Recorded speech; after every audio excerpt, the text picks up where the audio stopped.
something changed, yeah. You don't see it, but I can feel it everywhere. It's funny how things change in an instant. Doesn't take much thinking, but everyone can feel it in the air. Do you know I am fading, fading from you? I can see it, I hate the truth. 'Cause it was never up to us. I feel like I've lost my love for you, for you.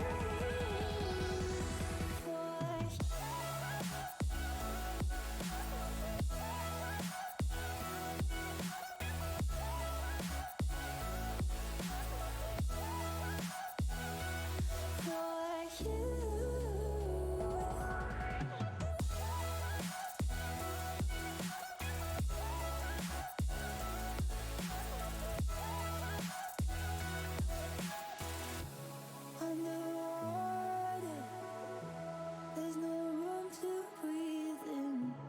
Getting colder, I'm a fighter, but I've lost the will to. I'm so much smaller. It's funny how things change in an instant. Doesn't take much thinking, but everyone can feel it in the air. Do you know I am fading, fading from you? I can see it, I hate the truth. 'Cause it was never up to us. I feel like I've lost my love for you, for you.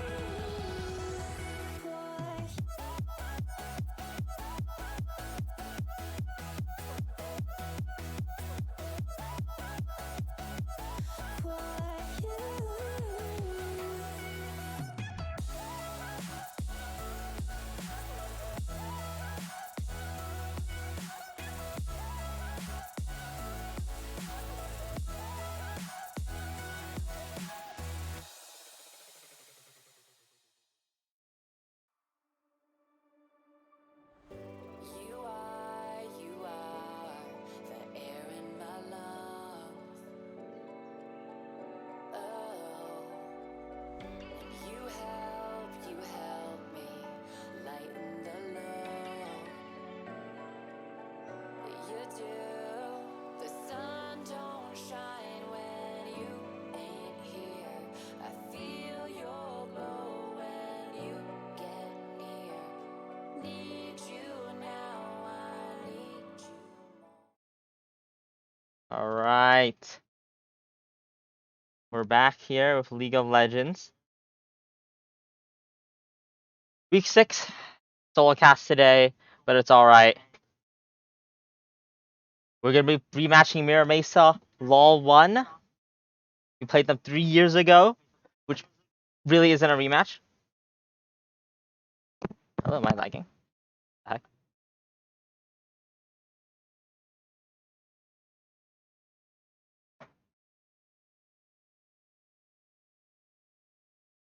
Okay.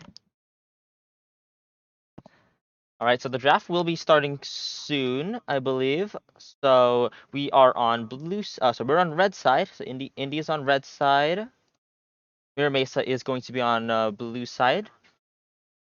Alright, actually the draft has already started. Alright. So we're gonna start off the ban phase with Ornn. Expected, seeing that he's coming out from our side very, very often. Our EDC, our top laner is gonna be forced on a different champion.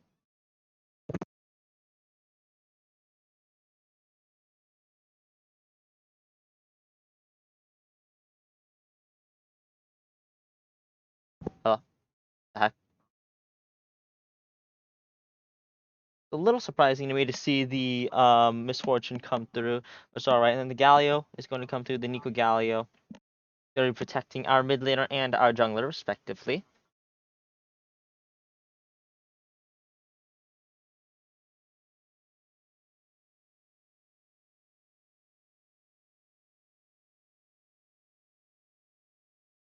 Now, as the last ban comes through, I'm really going to be expecting perhaps. I'm not really sure what I'm going to expect here, actually. Maybe I'm going to expect like a. And how Heckram to come insta pick. Oh my god, taking champion away from Tyler immediately. So now I guess we're going to respond with a jungle pick, hopefully, at least. And then.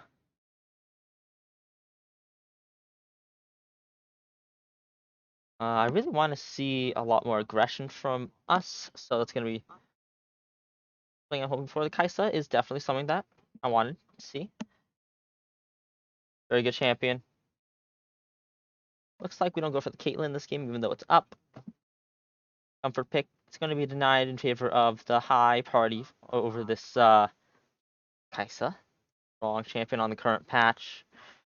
As now I've been hoping probably pair it with something strong in the bot lane, or we'll just pick jungle here. Something like a Nautilus, still really good on this patch, is going to help peel. But nope, we take the Syndra early for our mid laner. So that's going to be a blind for us.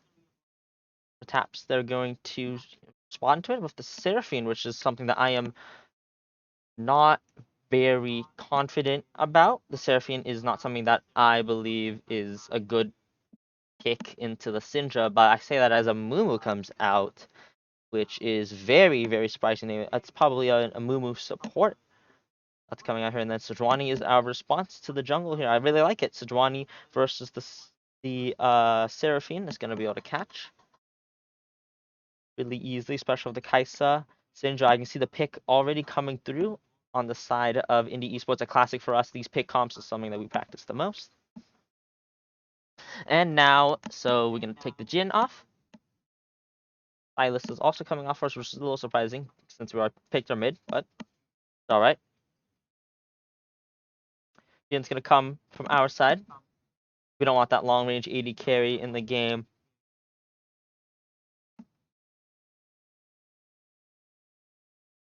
Now, to round out this ban phase, we're probably going to see a ban towards the top lane. Oh, guess not. Maybe the Yone comes out. Very interested to see what's going to come out for Indie Esports top laner, top side here. We're probably just going to pick top right now and leave support on 5. That's usually what we do, and the Jax ban actually comes out, which is a little surprising to me. We actually wanted to ban that Jax, so hey, pretty good for us. Maybe we're gonna pick something like Maokai. Actually, I don't know if we really play that in Alistar. Actually, so we picked that Kaisa Alistar, the classic combo down the bot lane. Really strong on the current patch.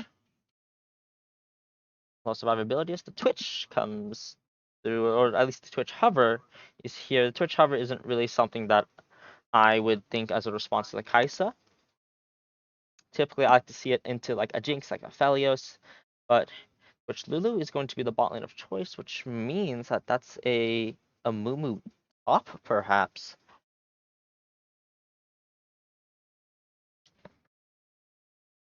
Well, that's very, very interesting. Wonder what we're gonna pull out here. Normally, we only really pick Ornn for our top side, so now perhaps I'm gonna see maybe like a Scion, a Mundo, maybe.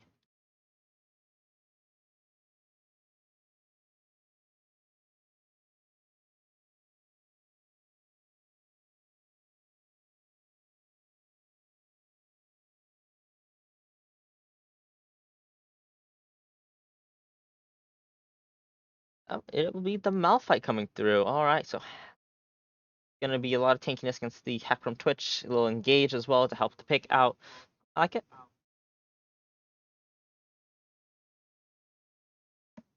Going to be I believe the game will start soon after the delay. I'm actually kind of favoring the side of Mirror Mesa at the moment with this draft. They have a really good team fight. Their execution, the comp's really easy to execute with the double enchainers, Twitch, and even double enchainers and Hecarim.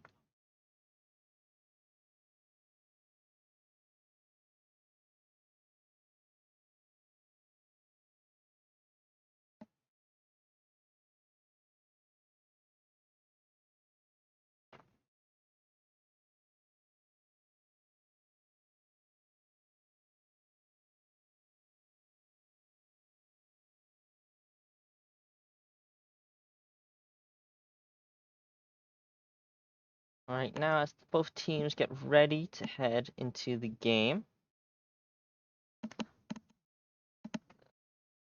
Anyone have predictions in chat? Who's gonna win?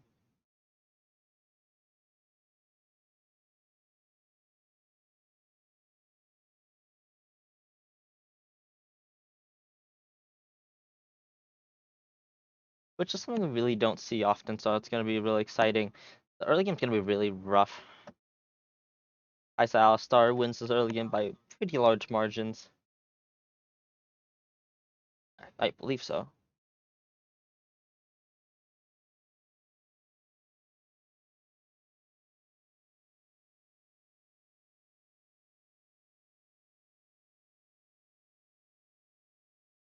This is slight delay before the game starts up.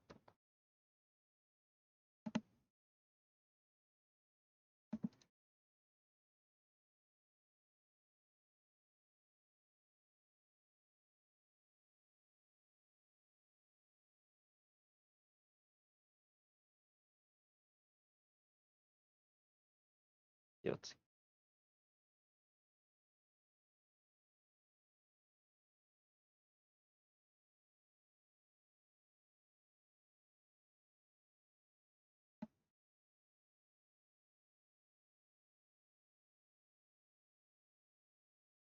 All right. So, really, I do actually like our band players as well. It's really hard to predict who won on this draft because our pick comp is pretty strong side of Indy, and their Seraphine is going to be pretty vulnerable probably. So I think it's going to be really hard to collapse on Twitch and Hecarim with this comp. The fights are really just going to come down to if we can execute on top of the Twitch with all of our spells and kill him in time. Because the rest of the side of Mirror Mesa, they rely pretty heavily on the Twitch. The Amumu actually might be pretty strong into our comp. And I can't really see the Hecarim working out too well. There's a lot of CC, there's a lot of single target damage, so if Hecarim kind of just walks into our comp, he's going to get blown up.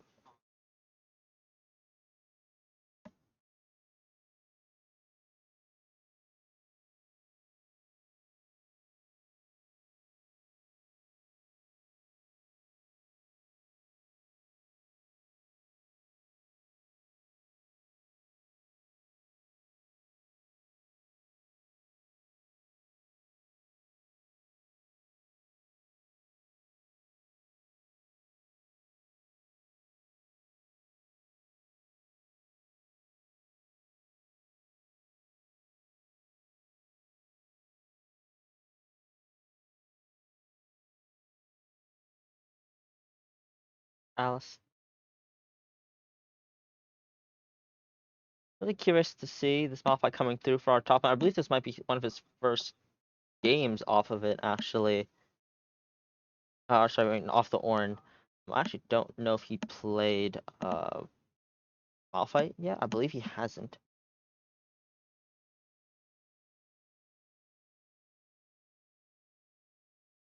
Oh, Valorant time. Oh, you switched the Valorant roster. Ooh, Valorant roster switching.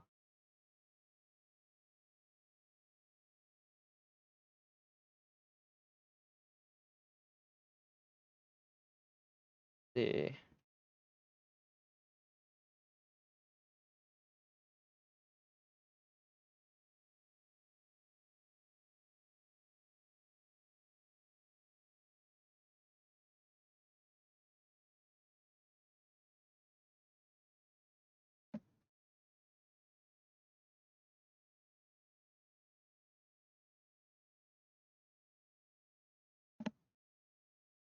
believe the spectator delay starts now, so everyone's getting into the game. We're gonna wait 3 minutes for the game to start. But in the meanwhile, on this comp, I'm going to predict that. Who gets first blood? Alpha gets first blood on a Mumu. It's gonna be a failed tower dive at 4 minutes 15. Mark my word. I'm gonna clip this if I'm right.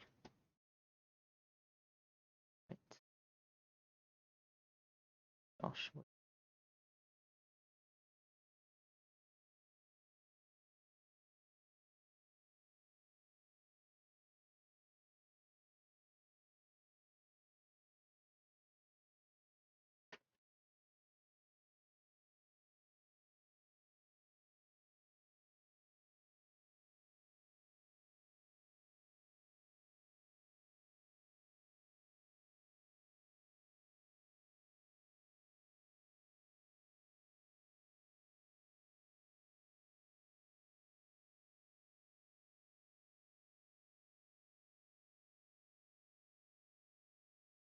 This website is so hard to navigate.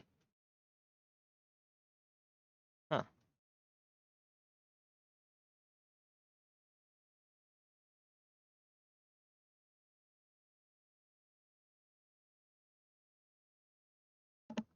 Anyways, 2 minutes left until we head into the game.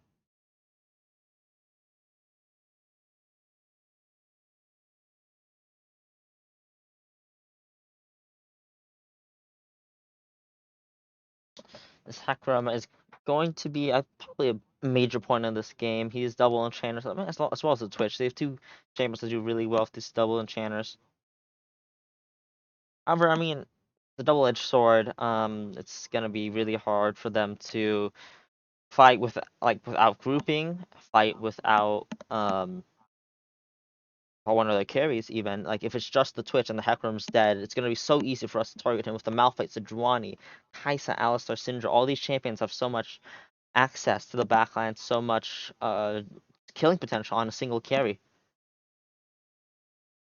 But we're gonna have to wait and see. 50 seconds left for the spectator delay as we get ready to head on to Summoner's Rift for game 1.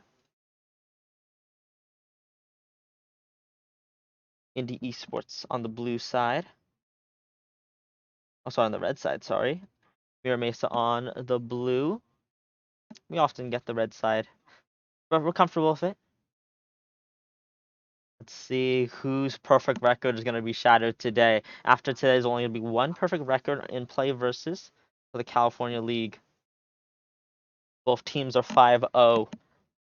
And this is going to basically determine who gets first place in the league.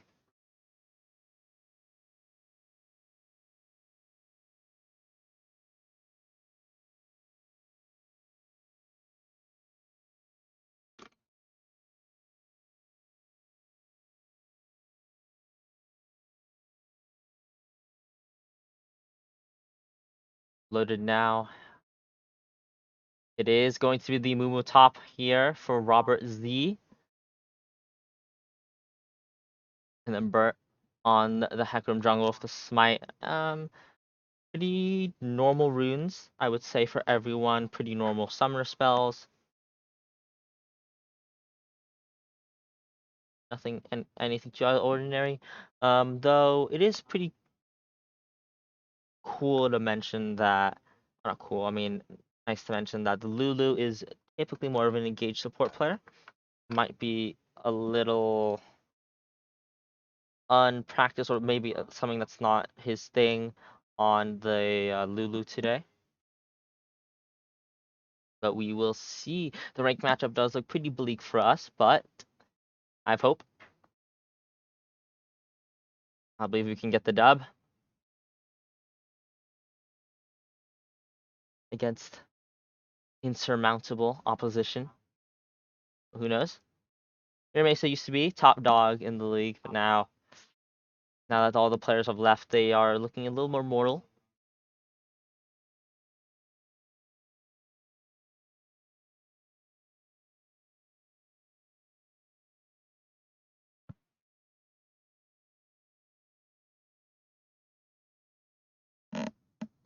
Oh.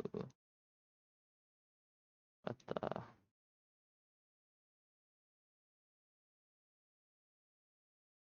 Small spectator error? Huh.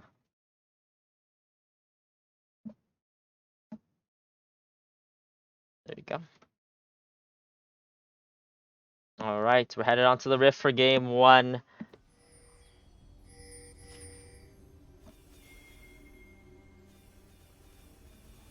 Things coming down on the top side tower for us, the indie esports side. Looking like we're gonna do some cheese off from the top, and all 5 members. I level 1 strategies. Very, very unique. We're watching. 30 seconds until minions spawn. Now they spot the Amumu here. He's by himself. He sees all 5 members. It tells Mirror Mesa exactly what we're trying to do. We're trying to look for a pick top, but I guess it didn't come through. Our CC wasn't able to access.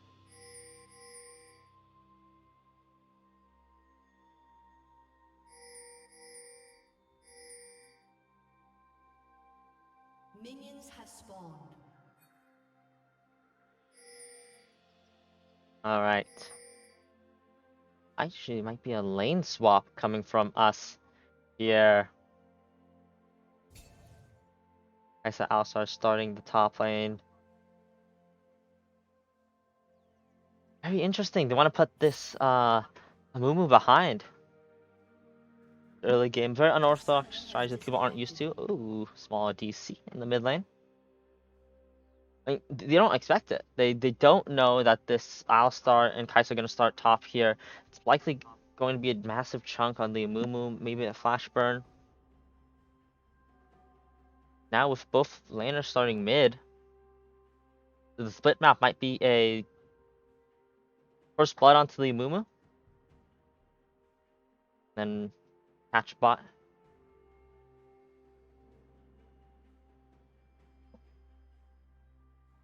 I mean, we've been seeing less and less at Worlds, nevertheless, but I mean, still sort of prominent lane swaps. Double-edged sword, but we've pulled it off before, and I think this one's gonna be good as well against this Mumu. He's not gonna be able to fight. I mean, he actually does have the CC to outplay a dive, but doesn't really have the tools to get the farm early on to get any more damage.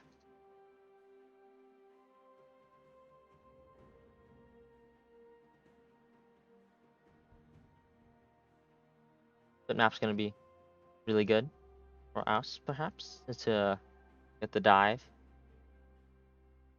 onto the Mumu.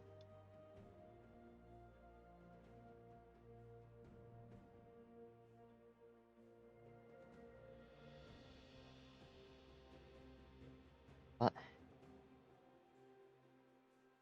we'll see who gets the first lead after this risky move on the side of Indy.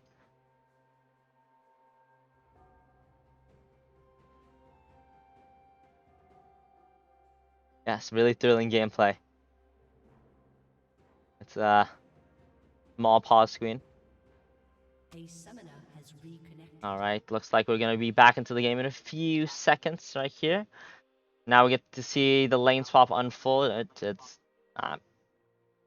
give it a second.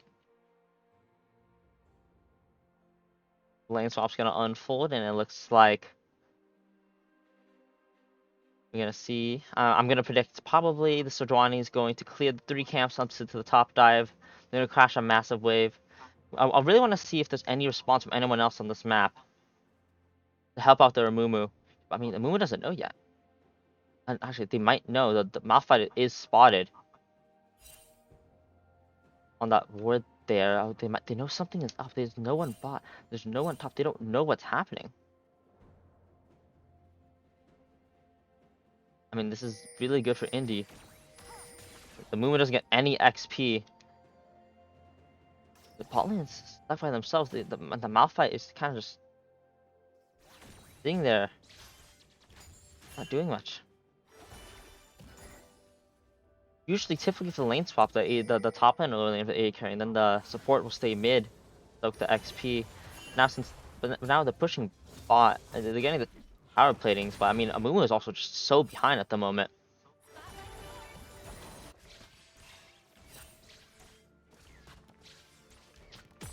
Thank you. I mean, this lane swap actually isn't doing too much for us at the moment. Now, Hecarim walks top to cover. Potential dive here. Sejuani takes all 3 camps on the top side, but now the Hecarim runs into Sejuani. The ghost in this Hecarim is going to be so strong. Sejuani's not going to be able to get out. Actually, potentially the Flash needs to commit there. The dodge the Seraphine spells, but the Flash E from Seraphine is going to knock the Sejuani down, but now Kaisa is here. Everyone is on top of this Seraphine. She's knocked back and knocked up. And a trade kill is given over to the Syndra. 2 early kills over. Sorry, two early kills in this early game.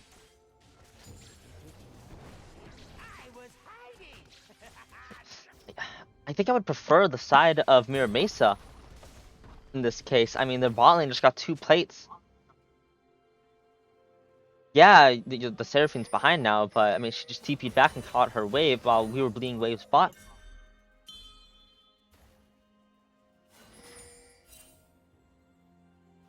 Very interesting plays for us. Nice trading from Syndra. Actually, the blue buff on Syndra is going to be so massive this lane. Sending Malphite versus the Twitch Lulu. Actually, I like it.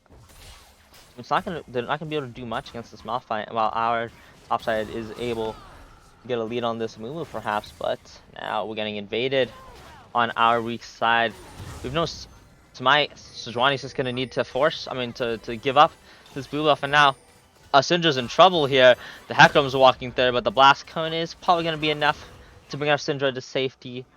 Likely that TP is just gonna be used there to bring us back. Now Sejuani can't really take any of these camps. At the same time, Amumu is still soaking a decent amount of XP.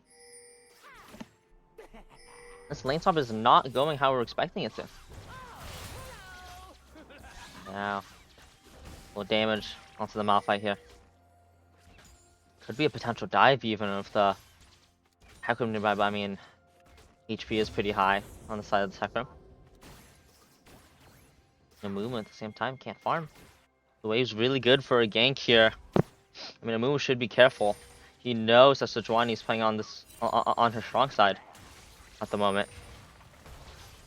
With wards all against their bot side. Interestingly enough, Sejuani doesn't go for the gank. And there's no dive bot, so it looks like both junglers decided to go no action, decided against the risk.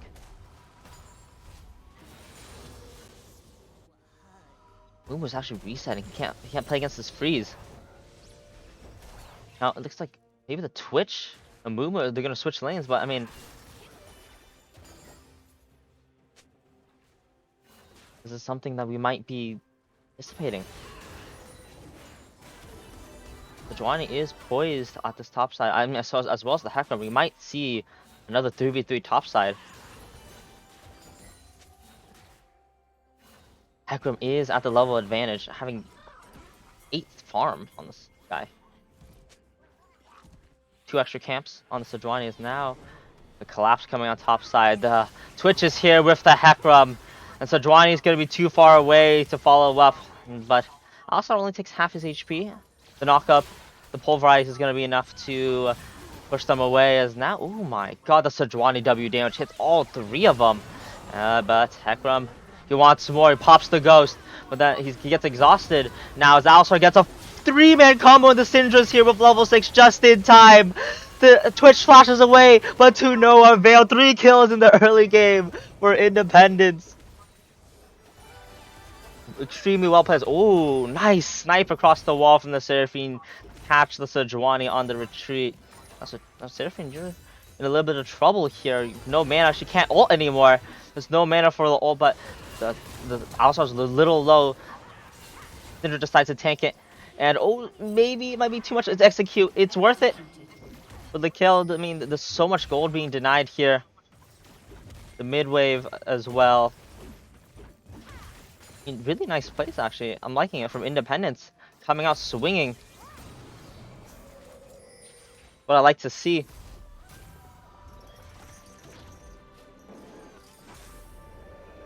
First place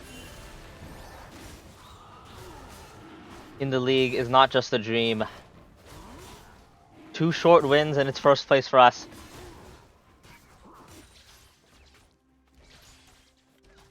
Completely possible.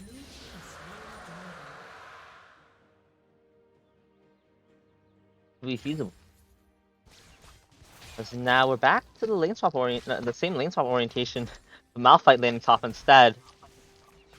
And then the Amumu facing the Kaisa and the Alistar just like before. I mean, I really like to be this Malphite here, I think, actually. He's doing pretty good. He's been able to farm, he's been able to get XP, unlike the Mumu who got froze. The freeze prevented him from really getting a lot of that XP.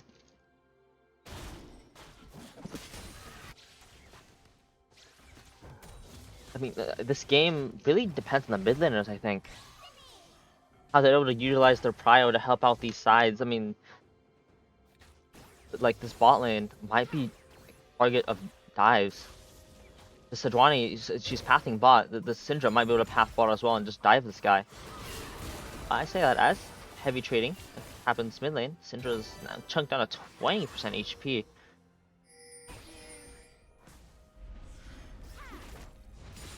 Not what you want to be seeing.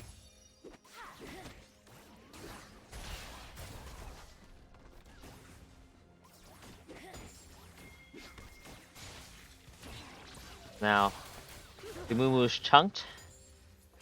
Sejuani sees the opportunity to go for a dive bot lane here, but she's on a ward. I think Mumu knows that, but Sejuani's going to prevent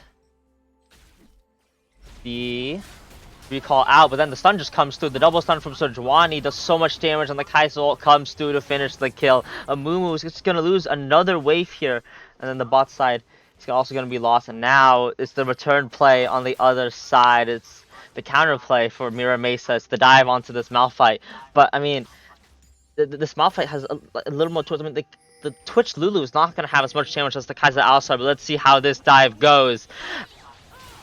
The Hecarim charges his Q on to the Krugs, actually, and it's a clean dive. Lulu tanks up the turret. Malphite incorrectly identifies, incorrectly ults. He was thinking that the Hecarim was tanking, likely. Look at that. Trading in this mid lane. Deadly Syndra with that Luden's companion. Top laners are probably pretty sad this game. Moon only has 20 farm at 10 minutes in the game. Now Twitch has the fork. And now Sejuani runs into this Hecarim. I mean, this Hecarim is so strong. Sejuani's gonna need to run out. As now the Hecarim ult comes out. And look at that damage. He even ease over the wall. The Hecarim follows the Sejuani over the wall. And now he wants some more. The Kaisa is the next target. Actually, now the Alistar is. He has to pop the ultimate right there. And now he's so tanky. It's so hard for them to go back. And actually, Independence turns right around. Hecarim, you might be going in too far. As now the Syndra is here. But no. The Hecarim healing is so much. The barrier comes out. And Kaisa barely walks out of there alive. The Syndra ult barely doesn't kill the Amumu there on the return.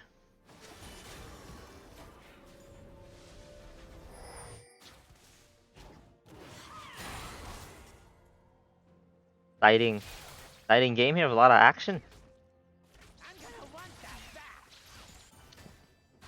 Really nice TPs from both mid laners getting on in the action. But Hecarim heals so much with that W and the Conqueror stacked up. Top lane turret might fall here, actually. Twitch Lulu has just been hitting it. Hitting it the entire time. Top lane tower falls at 12 minutes in the game. That's a lot of gold over to this Twitch here. They're just targeting this Amumu. It's 20 farm this game. Destroyed.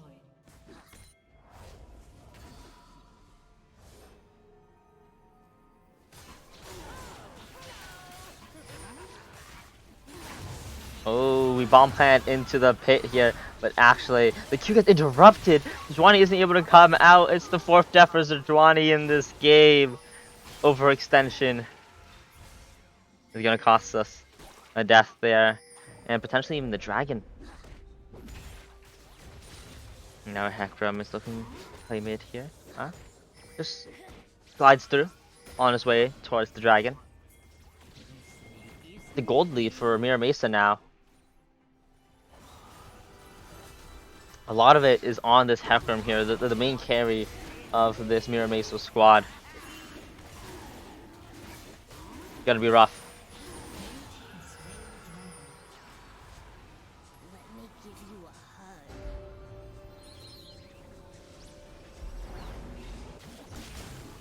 But Independence does have the tools to lock down this Hecarim. I really do see this, the Syndra coming out, the Sejuani CC coming out, the Alistar CC coming out, being able to peel this guy away. The damage from Kai'Sa and Syndra, I'm really hoping, is going to be enough Turret plating will soon fall. to play against this fat Hecarim. But we will see. Now a combo comes on mid. Really aggressive. But now tension going on top lane. There was a potential dive, but Smuckers decides against it. Now the Hecarim ult comes through immediately from the Malphite, but it might be a little too far. Actually, no, it might be a little too far for Independence. As Switch flashes forward and executes the Kai'Sa. We're forced to run away as this Twitch Lulu Hecarim are just running us over. It's the 3rd kill over to the Hecarim this game.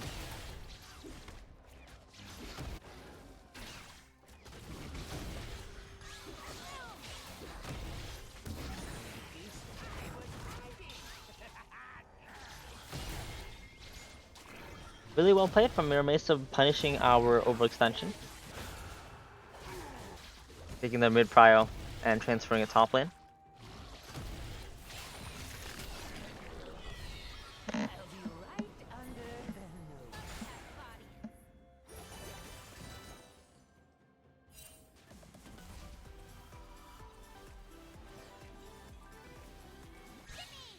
All eyes are gonna be on this Hecarim now. He has a lot of the gold lead. A 1.9k gold lead already for the Hecarim. He's most of their gold lead actually.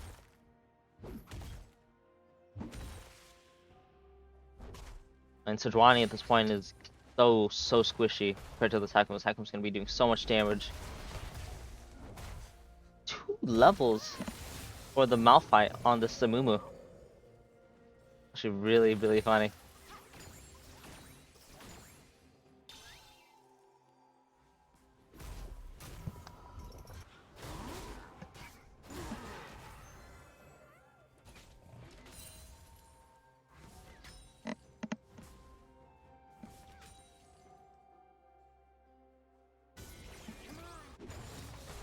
Our bot lane rotates mid, or sorry, rotates bot.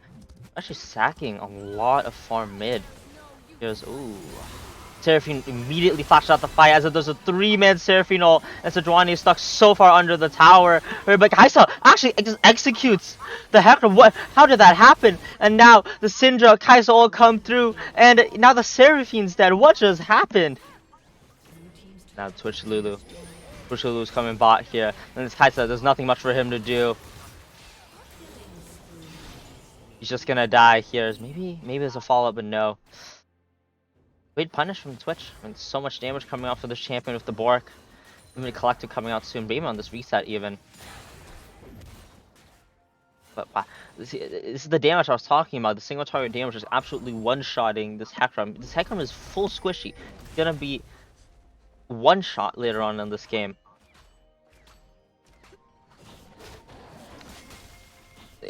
Indy is not out. They still have the tools to win this game.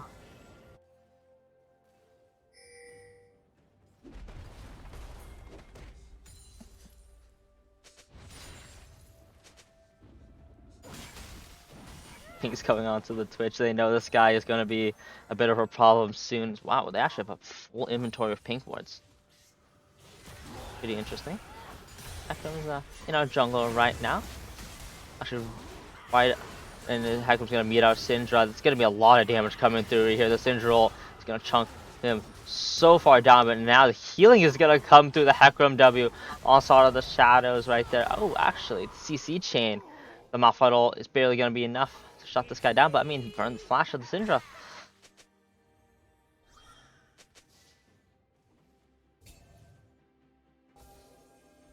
Now, look to translate their lead maybe towards the spot lane, but that against it, Twitch returns back mid for the farm. And so now, maybe we found Seraphine? No, it's just a small scuffle down in the bot lane. Attention is being put on this dragon here. We can't afford to give another dragon, to give the soul point over to this squad. As now Twitch is going to open up onto the Kaisa. The spray and pray is only going to get a few autos down. It's only going to get a little damage down. It's a massive cooldown loss on the side of Mira Mesa. As now Independence is headed straight for this dragon, but it might be too late. I mean, they're so far away from this as the Hecarim's already on it. Actually, Sejuani is already on it, but wait, Sejuani might be a little far forward here. The dragon gets a little low. TP's come down. The dragon soul point is going to come through, and now the Hecarim ult is just going to execute the Syndra and the Sejuani. Could be 2 kills over to Mira Mesa. The Herald's going to come down, get this mid tier 1. Game has just absolutely ballooned for Mira Mesa. Josh, do you want to cast the League of Legends?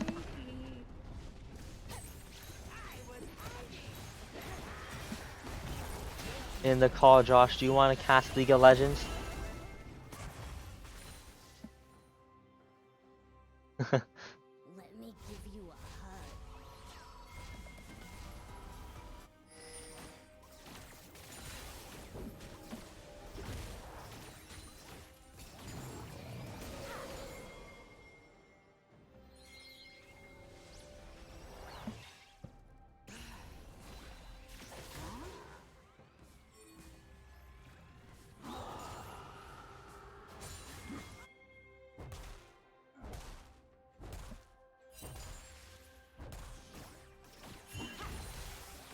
We've got to be so careful. We have so little vision here. We don't know what anyone is. This Twitch, so much damage as well. He could pop open and just run us down. Now, attention is being put on the top lane here. We really want to dive this Boomy here for this tier 1. I mean, and we're going to do it. Mira Mesa is behind on the play here, and we're going to be able to get this Amumu. He flashes out, but then the CC is going to come through and just going to get executed. And now we see the Twitch here, but the massive Seraphine ult is going to stall us. But this Lulu is going to be left behind here as Twitch flashes out. We got 2 kills on the top side, and maybe that's a Baron. Pings are coming down. There's no Twitch ult here. But I mean, the Hecarim ult still is going to be up and available. No Lulu is going to be it's going to be really hard for this Twitch to fight. But I mean, Mira Mesa looks like they still want to do it. They still want to fight this Baron here. I mean, we're getting really low. Now the turn comes through for Independence. The Baron does so much damage. The health bars are so low on the side of Independence. There might have been a Baron throw. The Hecarim's able to finish her through, and now the Baron is going to be completed on the side of Mira Mesa. Yeah, it's a solo cast today. For now. Maybe someone will join me in the second game.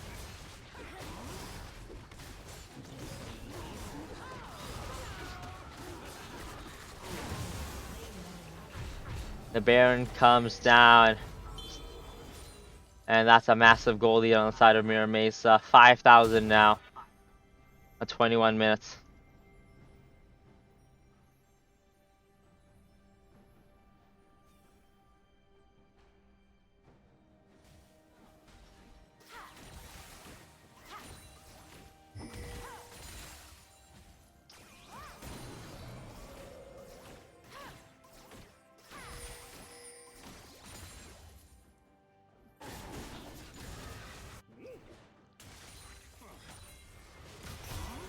So this Hecarim is so fed. Here's how he finds the Kai'Sa. And this is not where you want to be if you're the AD carry on the side of Independence.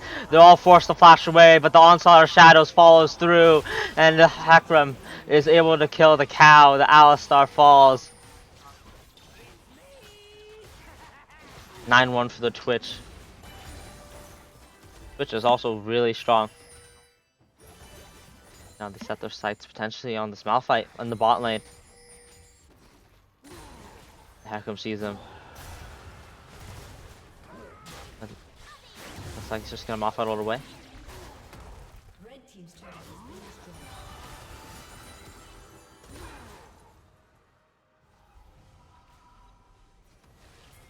I mean, Kai'Sa can't stay here. It's so dangerous against this Hecarim. This double enchantment comp makes it so hard to kill. Red team's turret has been destroyed.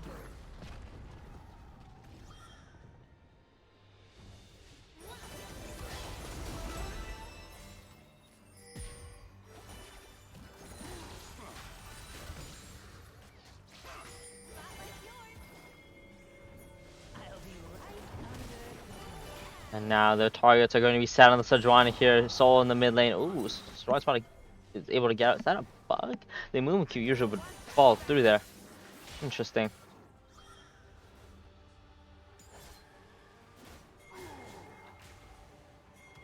As now the Soul comes through, an insanely strong Soul on the side of Mira Mesa, the Hecarim, the Twitch, the Lulu. They're all going to get sped up.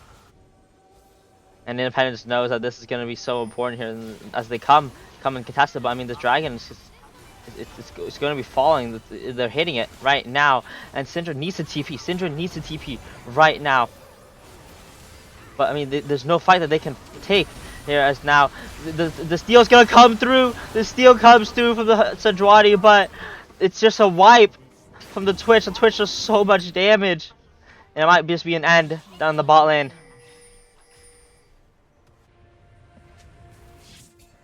Syndra's the last man standing on the side of Independence. It might get run down under the turret. This Hecarim is so strong. And that's going to be a 25-minute win for Mira Mesa here. Unless maybe Alsar's able to defend it, but I don't think so. I think these towers just died too fast. But everyone's up in 2 seconds, 1 second here. Actually, it might not be enough. The Hecarim just gets executed from tower. Actually, it's not going to be the end. They overextended. The Twitch. Under the tower. He's going to fall. Actually, no, maybe he's able to get away here. But Mira Mesa, they're all forced to run away. The Kai'Sa W snipe catches the Twitch as a massive shutdown. As the Malphite ult is used to chase the Lulu. And 3 fall on the side of Mira Mesa. Right here. New life has been breathed over for Independence. It's just a matter of time before this Lulu falls. Lulu actually is even committed here. Interesting. This guy's so strong. The Kai'Sa actually comes through. Really surprising. Lulu's able to get a lot of time before getting away there. Before falling there. Now, what is Independence gonna do next? I mean, they have a almost open nexus. They can't just play standard. The enemy's just too strong. They have to try something here. What is their answer going to be here? I want to see a catch, like a flash engage catch onto this Twitch. Shut down the carry on the side of Mira Mesa. But it might be hard.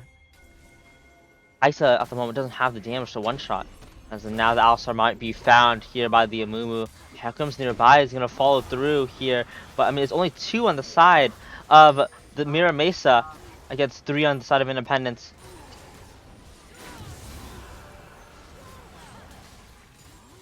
Which opens up on top lane.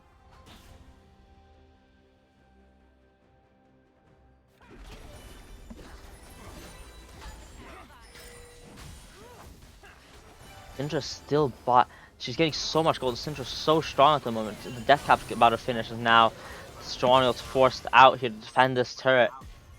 They need to hold on to the last turrets in this space. Syndra, I think Syndra needs to reset now. They're gonna need to defend the space of all they got. But I think this tower might fall.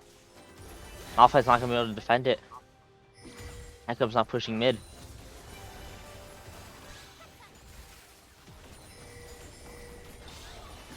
Now there's an engage coming onto them, the Twitch here, but it's not gonna be enough. Malphite falls, Alistar falls, Kaisa is going to fall. The Sejuani falls, and now Syndra again is the lone man standing, the pentakill for this Twitch. They're gonna be chasing her. Yeah, but now she's so strong at the moment. Look at that damage coming through. Is she gonna be able to defend this? I mean, this Twitch is so squishy in the face of the Syndra. Twitch dies as well, but it might not be enough. The Nexus is going to fall as there's an ace on the side of Mira Mesa. No one left to stop him from taking the Nexus. It's 1-0 in favor of Mira Mesa.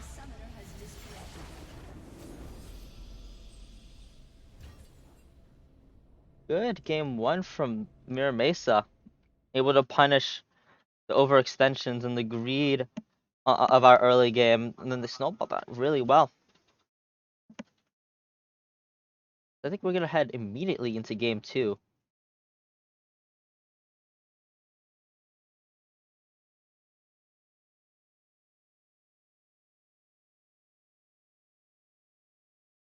See.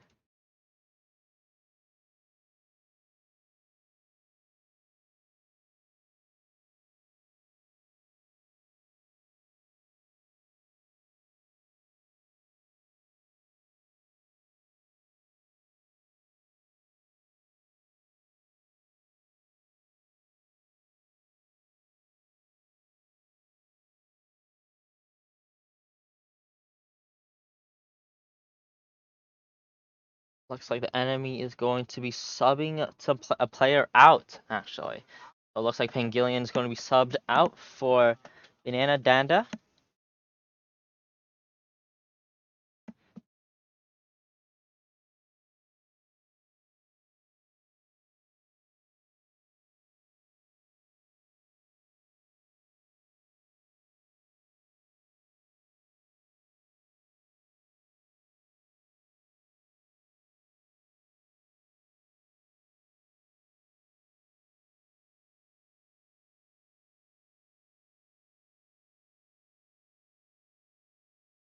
I want to see.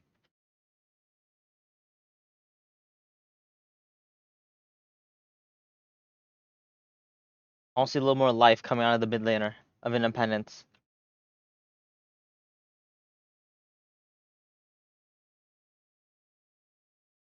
Maybe even stepping it up from the mid jungle. I think letting the Hecarim run away with the game was a reason they lost. I mean, the same thing was the Twitch. Twitch was also a massive problem. He was able to get all those plates for free due to the lane swap, and we didn't get Kaisa ahead enough. And now, draft for game two is about to start.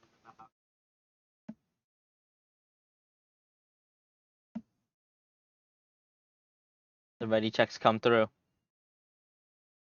Wonder what we're gonna see different from the side of Independence here.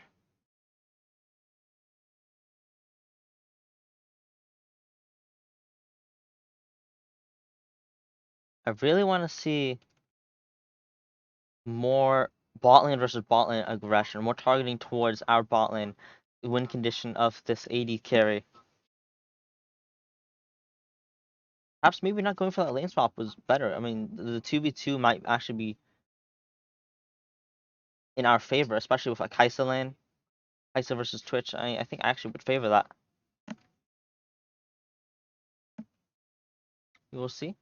As now the the second game pick ban phase starts as Nico's taken off as was last game and Ornn as well. Likely we're going to see similar bans coming through for game two.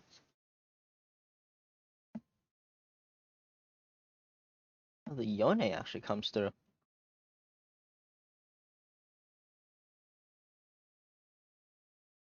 Very interesting choice.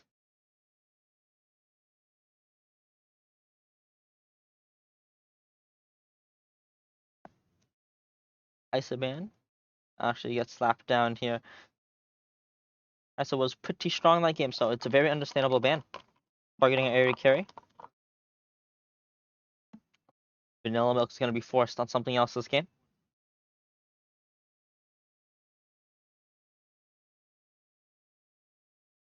What will that be? The Heckma ban comes through on the Mirror Mesa side. And the insta-lock Caitlyn B1 right there. A statement is being made. They let his Caitlyn through and he's going to pick it here against the Nautilus that they are going to counter it with. Nautilus Ashe.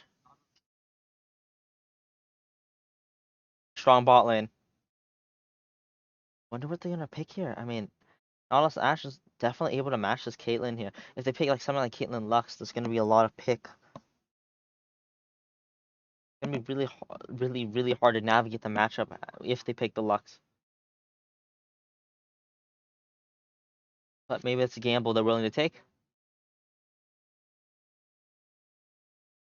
No. Inside the Thresh. Thresh is a really strong bot lane into the Nautilus, so really safe pick there.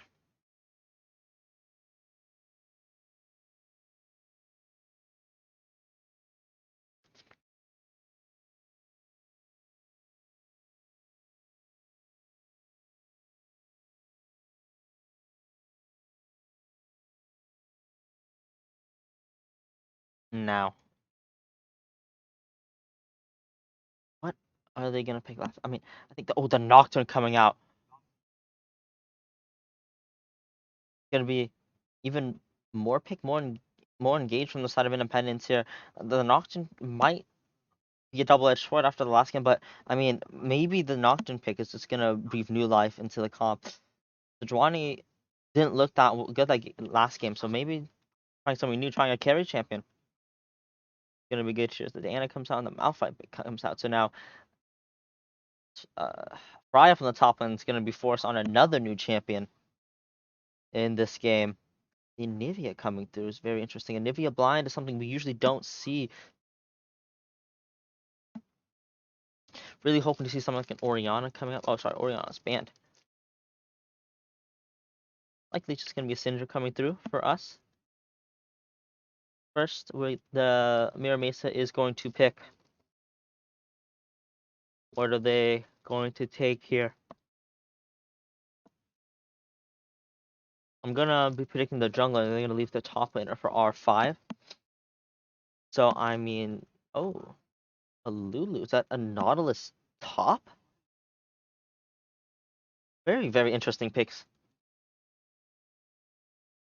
Lulu Ashe does not perform as well against Thresh, Caitlyn, and there it is. There's the Vayne pick. I would love to see it this game, and it's locked in. Vayne top against the Nautilus, and then the Syndra is gonna come through. 3 of our signature picks are gonna come through here. The Syndra, the Vayne, the Caitlyn.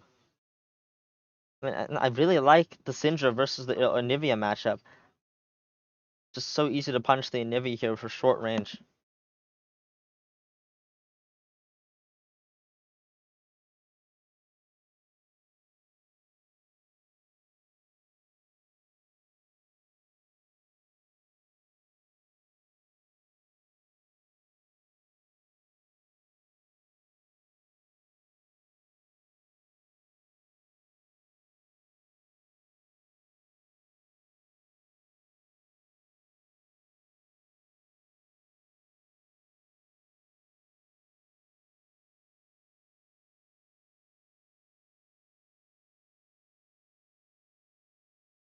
All right, the Gwen comes through. So that's interesting. Is that a Nautilus jungle? Vayne, then.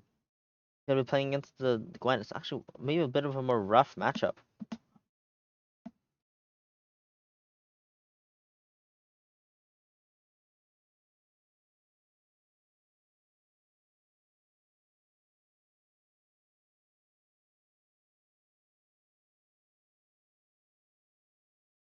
Very interesting.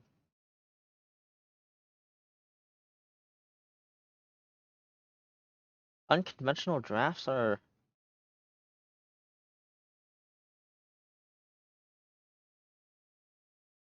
quite interesting. Actually, could be a Gwen jungle. Actually, now that I think about it, Gwen jungle has been popping up a lot. Really strong. It's gonna be really strong with the enchant or the Lulu. Gonna shred through this independent squad if given the opportunity. I'd be scared of her. I mean, I definitely gonna be something that they're gonna be wary of. I really don't want to see the lane swap coming out this game. Actually, I want to see this Vayne just punish the Nautilus.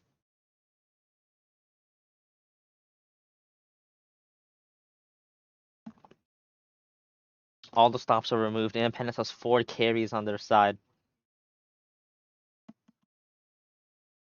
All out brawls. These fights are gonna be so fast, so hectic. Gonna be waiting about 3 minutes for the spectator delay.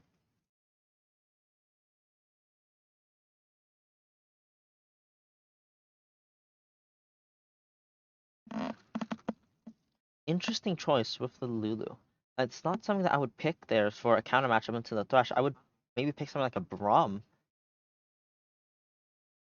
Maybe something like a Rel, maybe? I mean, Ash pairs really well with a lot of different supports.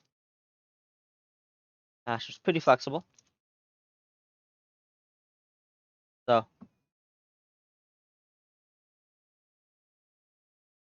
trust their judgment after that Lulu. First game Lulu wasn't bad. Pulling it up again in game 2. Gonna be interesting.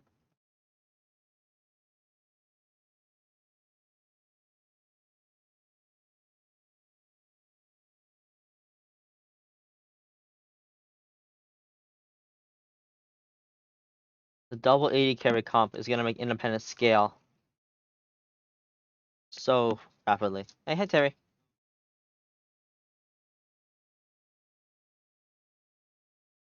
I'm doing okay.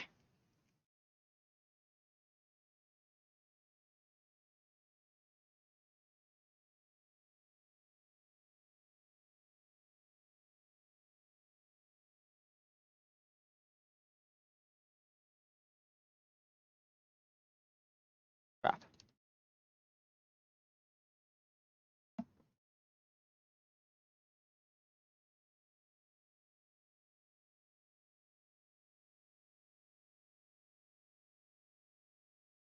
There might be a violent issue.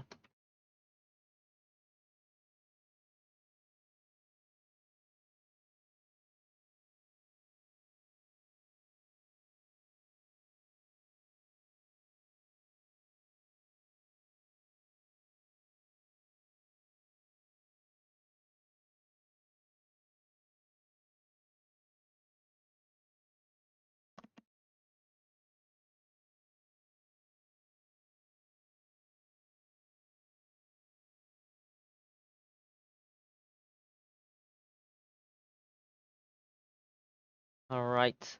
Vector delay is now starting. Terry, do you have any predictions for game 2? Predictions, Terry.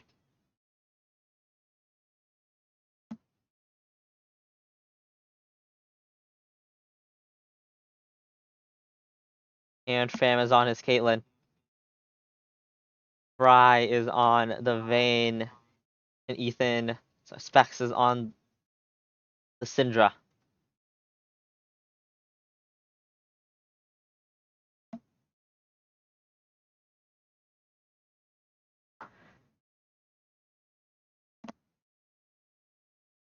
Last game was, I think, pretty close. Twitch just got a little too fed. And then we played some fights pretty poorly. I mean, our early game was kind of matching.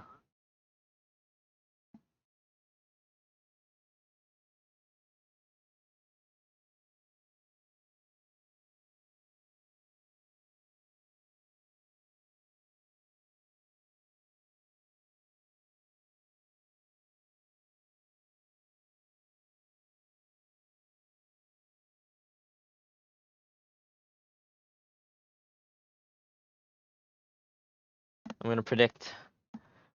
I really like the Independence comp this game. It's the player's comforts. I mean, this guy's really good on the Thresh as well. Nocturne, I really liked it when I saw it before.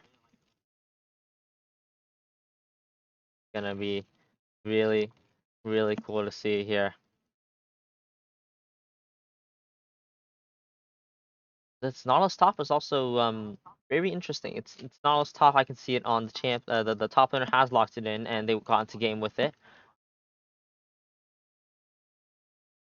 And this new mid laner coming in for game 2. Very interesting to see how this is gonna play out.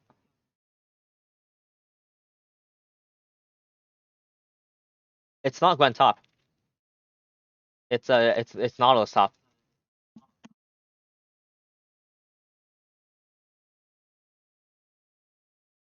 So Nautilus top is gonna struggle pretty heavily into this vein.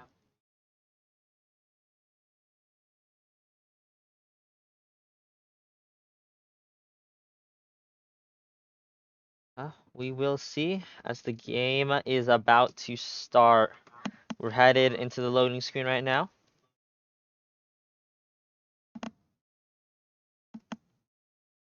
Mirror Mesa on the red, Independence on the blue. Sides are swapped for game 2. Ooh, I rhymed. What the heck?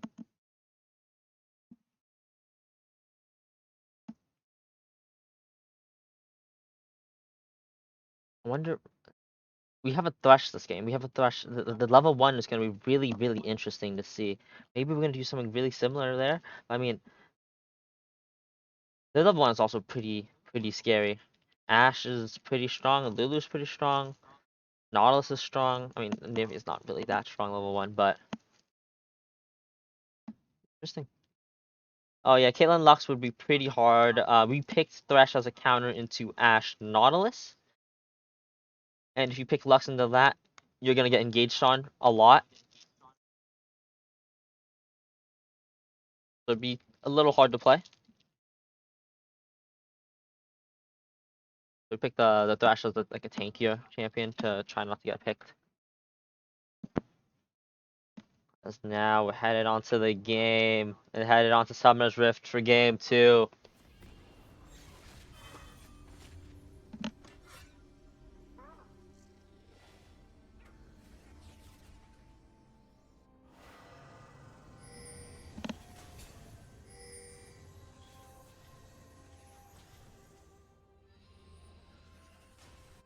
We have 2 more chances to take this game away from them. Let's see if we can do it here. Standard 5 point for both sides.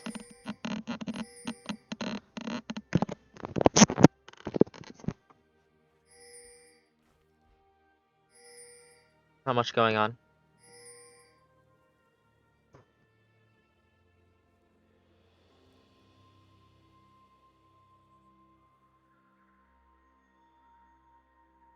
Really expecting to see a lot of fighting going on this top side. Minions have spawned. This top side is going to be so important.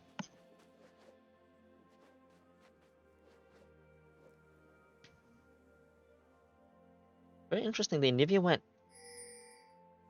tier this game. She might struggle pretty heavily against the Syndra then. I mean, Syndra's known for being a bully in these matchups. I mean, taking tier is gonna make it a little worse. He said Nivea's getting a good amount of damage down early on in this game. Gwen is now gonna be pathing top. Looking for an interesting Raptor into Krugs. Oh, the hook lands level 1 here, and the good chunk comes through with the Piltover over Peacemaker and the headshot. This is what you want to be seeing down in the bot lane if you are Independence. Nice sidestep coming out with Syndra as well, dodging out from that stun.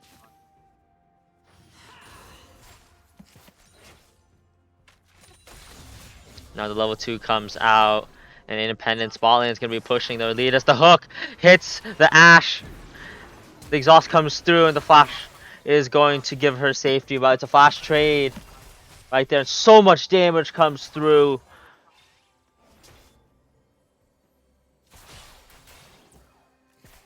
I mean, I would actually favor Independence in this one. Wow, nice. Another nice sidestep mid to win the trade.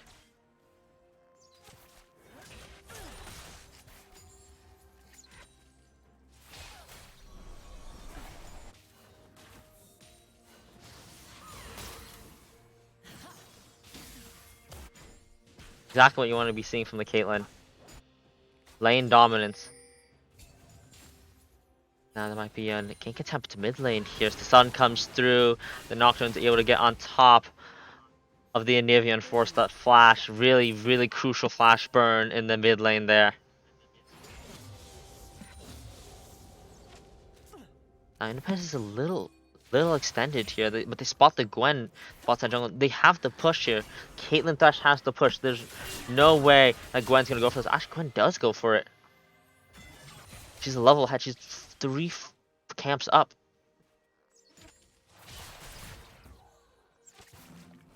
Oh, sorry, 2 camps up. But she ultimately has to concede the scuttle. I mean,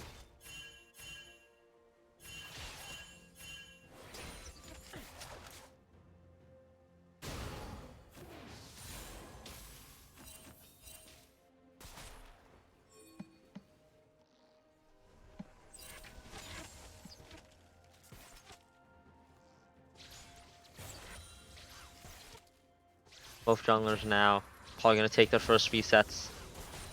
Gwen actually is gonna go on her second clear before her reset.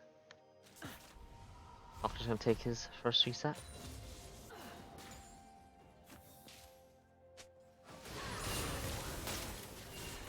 Slowly mid lane. I mean, this Anivia is just losing her HP. She's losing farm. I mean, like I said earlier, this is a pretty Syndra-sided matchup, especially early on in the game. I think her TP is gonna be forced out here. Yeah.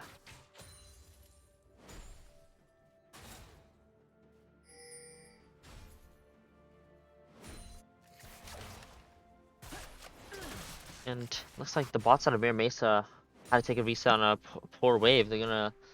Ashe might be losing this farm here.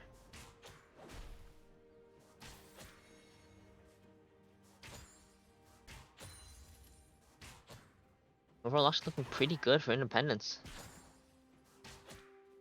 For the slight gold advantage over in the jungle, I mean, it's winning lanes. Now Nautilus actually has a pretty bad wave spot. Likely not going to be any punish there as the jungler is moving down.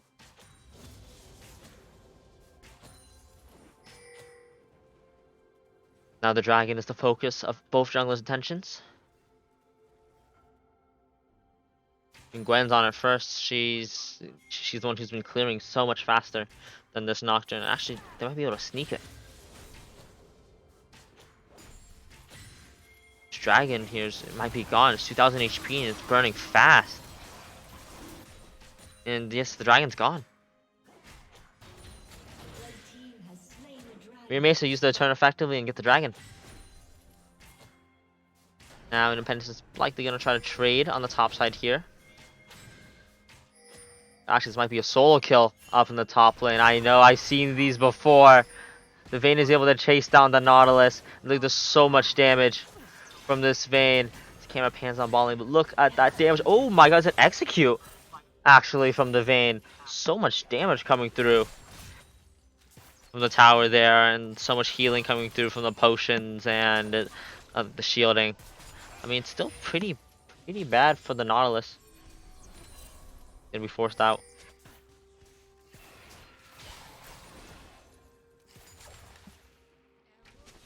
And 3 gubs go over to our side.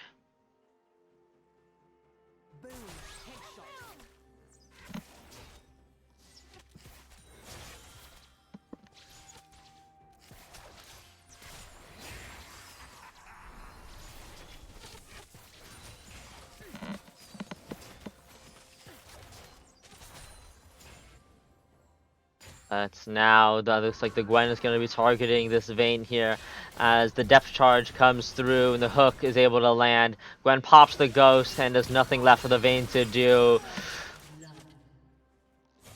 He's cut down with the scissors.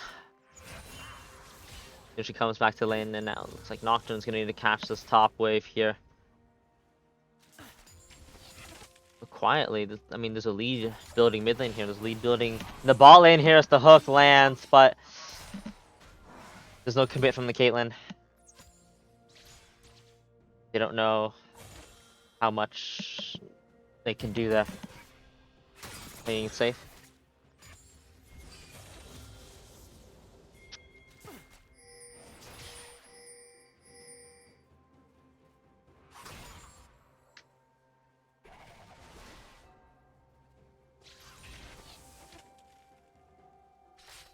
The map is so dark for Independence.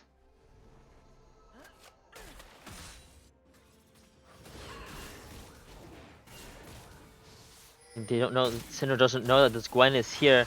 Now it's too late, but then the Nocturne ults right on top of the flashless Anivia. Oh, actually, no, she has flash, but then the egg is popped. It's gonna stop her from dying today, but a crucial cooldown burn. So 5-minute cooldown burn from Leonivia there with the Nocturne ult.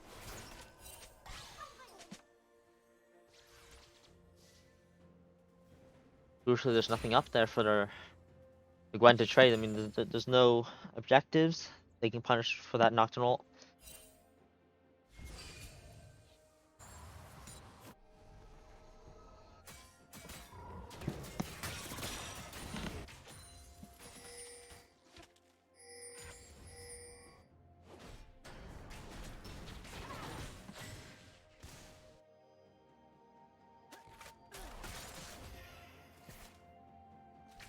Dash is actually sneaking behind, and then actually gets a hook onto the Ashe there, and the box comes through. Keelan gets trapped. So I mean, sorry, the Ashe gets trapped, and double sums are forced out from the Ashe. So much damage is put onto her, and she's out of mana. Actually, it might be a dive angle here.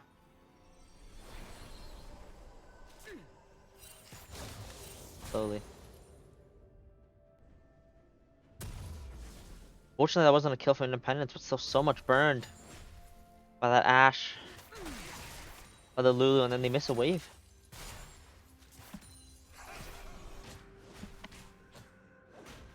Now we're on the other side of the map. They spotted the Nocturne on the bot side river, and Gwen is able to counter jungle there. Looks like Syndra is getting a lot of her resets off. Is already on her first item, the Loon's Companion. She's gonna be hurting so much in this lane.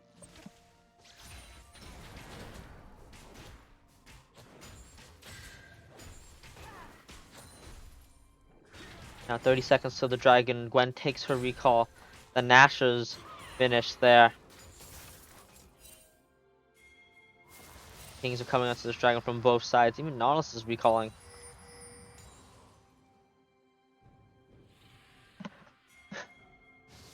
And now the stun comes down onto the Syndra. Small trade right there. Actually, Mira Mesa might be pinging onto the grubs.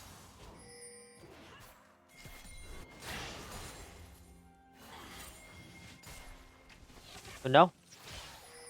Mira Mesa realizes that, I mean, Independence is going for this dragon, and Gwen beelines it straight down, but this Anivia has no mana. The Anivia has no mana right here, but now actually we're getting caught as the Nocturnal comes out to defend Arthur from being caught. But then the needlework is just does so much damage as Gwen is so strong with this Nashor's completed right here. The Gwen is immune, stuns, dodges the stun.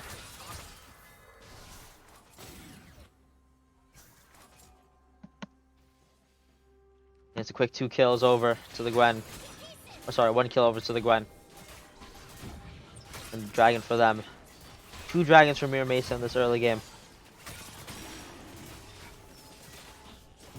Less. Oh my god.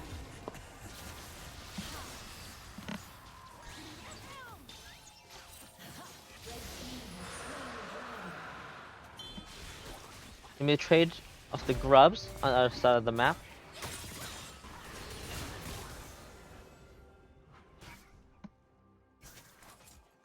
Nivea still out of mana. She hasn't taken her recall yet. She's quite vulnerable at the moment. No Gwen. This might be a dive bot lane.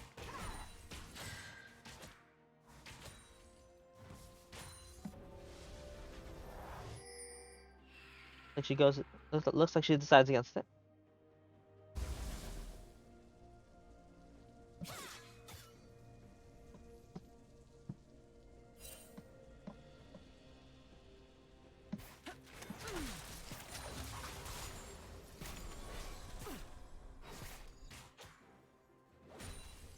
Fight the 3k gold. I mean the 3 kill gold. It's only like 1,000 gold.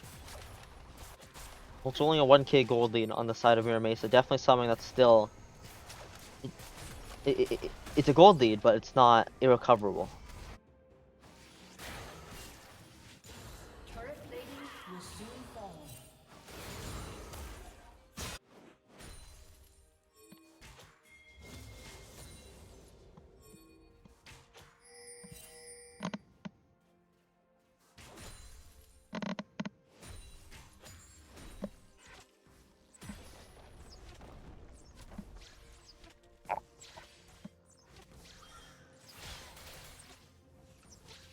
Now the Herald is spawning soon, and the Nocturne starts walking towards it. Independence even trades the bot lane up towards this Herald.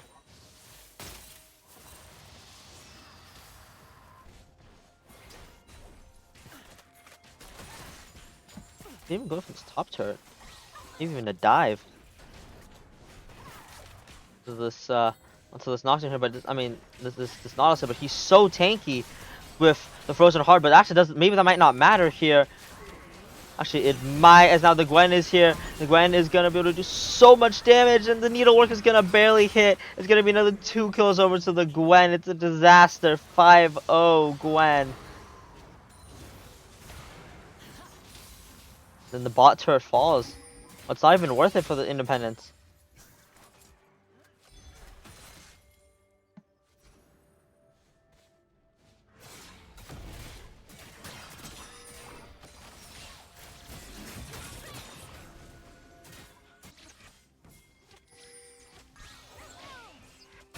Now TPs are coming through to contest this Herald. But Nocturne's caught. Nocturne's caught here and is forced to ult. But I mean, it's not going to be enough. This Gwen is just so strong. There's no way that they can fight against her. And Syndra's forced to flash away. The Nivea E finishes her off. And now this is fighting bot lane, some trade. The Thrash hook does land onto the Lulu, and Vayne is able to follow up here. The Vayne ult comes through. But the Ashe low is just too much. Can't trade back. And just like that, Gwen is so fed.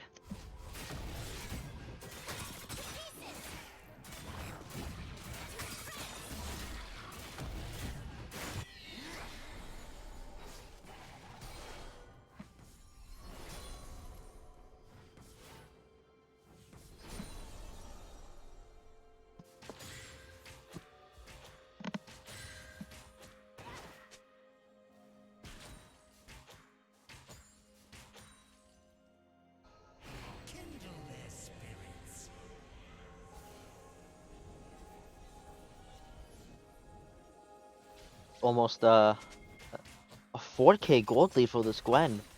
40 farm up, 7 kills on this Nocturne. You can feel the strength difference. She's 10 Magi stacks.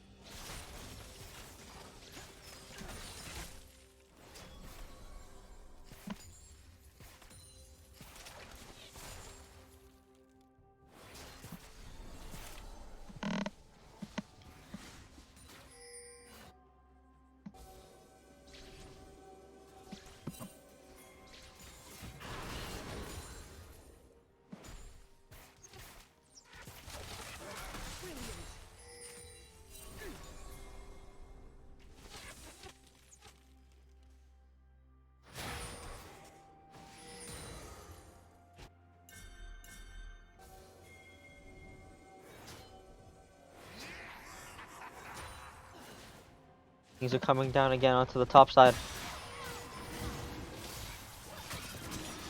But there's nothing else they can take except that tier 1 turret, but it's just not worth it for the soul point there.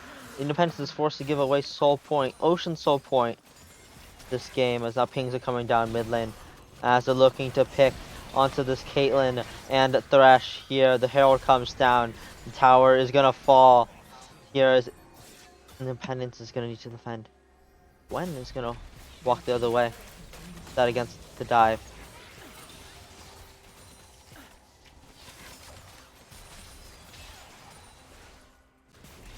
It comes through, and then the engage comes on to the Ashe. The Ashe might be catching the Gwen here. She's condemned to the wall, but she's immune. Gwen is immune, and they're unable to kill her in that state. The hook lands into the Ashe, actually, but it's not going to be enough. The hook also lands into the Nocturne, and Nocturne falls. Independence is so low at the moment. They can't fight.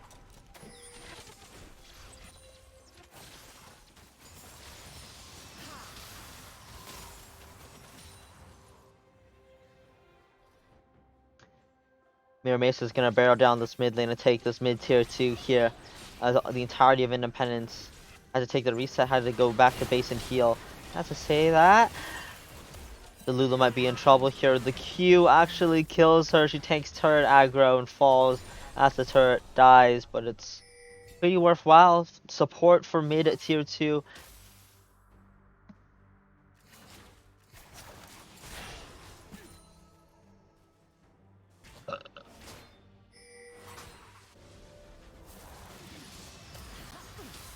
Independence is gonna try to hit this mid tier run, but I mean the Nivea wave goes actually so much.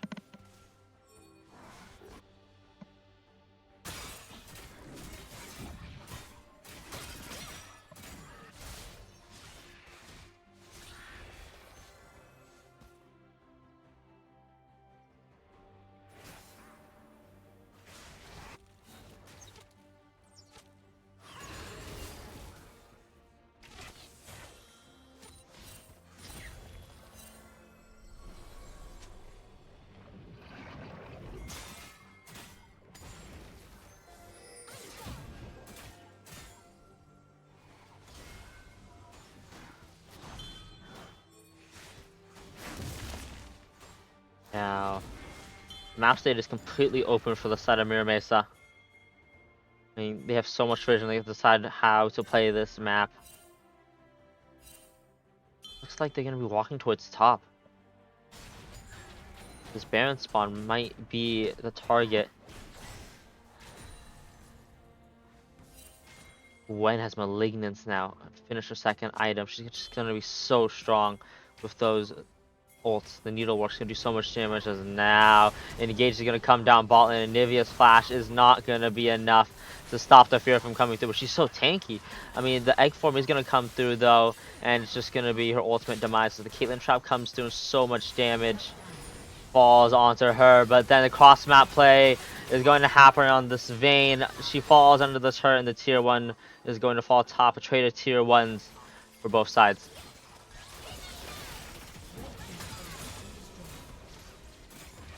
But in the meanwhile, I mean, Syndra's taking the mid tower as well, so we're catching 2 waves. We got 2 turrets. So I would prefer the side of Independence for this trade, but it actually might be a tier 2 hit going on for us, and we got 3 turrets off that trade.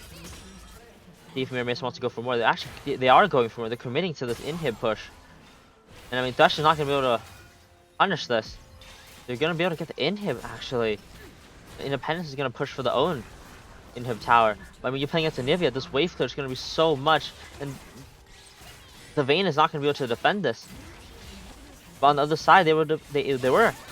So in the end, Mirror Mesa actually gets the inhib, and Smuckers might actually be dying here, as the Nautilus is going to chase the Nocturne down. The Syndra is able to land the full combo burst onto the Nivea. She goes back to the fountain, the gray screen.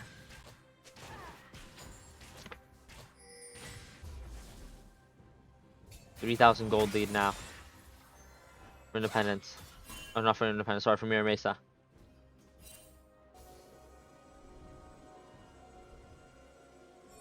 Almost all of this lead is on this Gwen.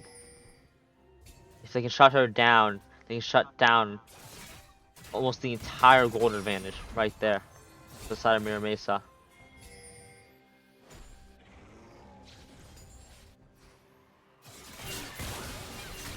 As now Nocturne's being caught in the jungle here. But actually Gwen is caught on the trap as well. She takes so much damage from the Caitlyn. But she goes over the wall and is able to start up the dragon. Nautilus is stalling. But I mean, ultimately stalling for this dragon here. His Independence is going to be unable to steal it. It's going to be Ocean Soul on the side of Mira Mesa, and that might signal the end of the game. The Gwen is just going to chase down the Caitlyn. It's going to be a Baron on the side of Mira Mesa.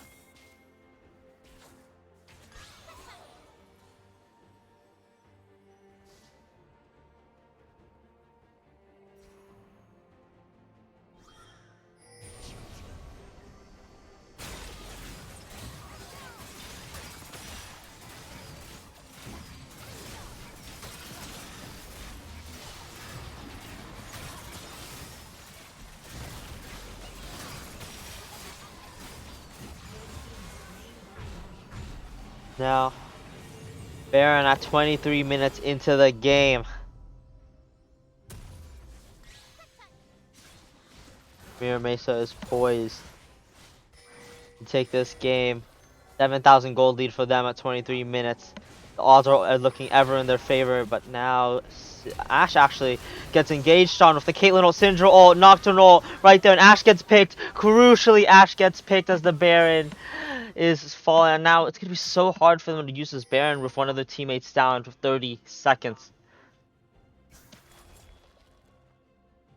Massive pick by Syndra. This is the pick comp we were talking about. One stun and you're through. As I say that, the Gwen finds the Syndra with the needlework. 1,000 cuts come through right there and finish off the Syndra.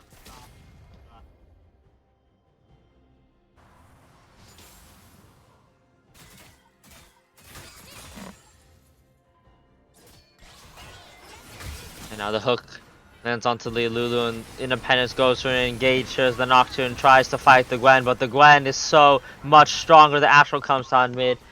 It misses. But it's a trade of cooldowns. No one falls. It's a tough game for them. I mean, this Gwen is so strong, especially with the Lulu supporting her. Another hook lands onto this Nautilus. But this guy's so tanky. He's full armor, basically. I mean, there's not much for them to do. They can't fight this Gwen. He's a death cap and 25 Magi stacks. Almost 10 farm a minute. And now she's barreling down this mid lane. The Nautilus goes for the flash engage onto the Syndra, but the Scatter of the Weak scatters them all. The Nocturnal is going to mark the end of this game. One team is going to die here. It's going to be Independence. The Caitlyn damage is not going to be enough. The Gwen is too strong. They can't do anything. As now they're barreling down onto the Nexus turrets here. Caitlyn, it's a 2v5. Caitlyn and Nocturne won't be able to do anything to stop them. Caitlyn falls and the Nocturne is going to fall shortly. It's going to be a 2-0 for Mira Mesa in week 6.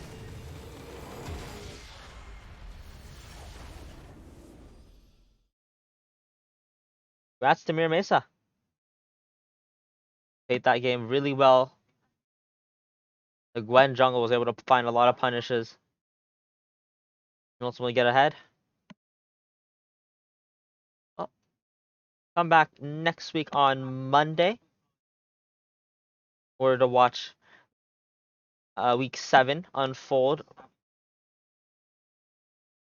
Thank you for watching this week's game.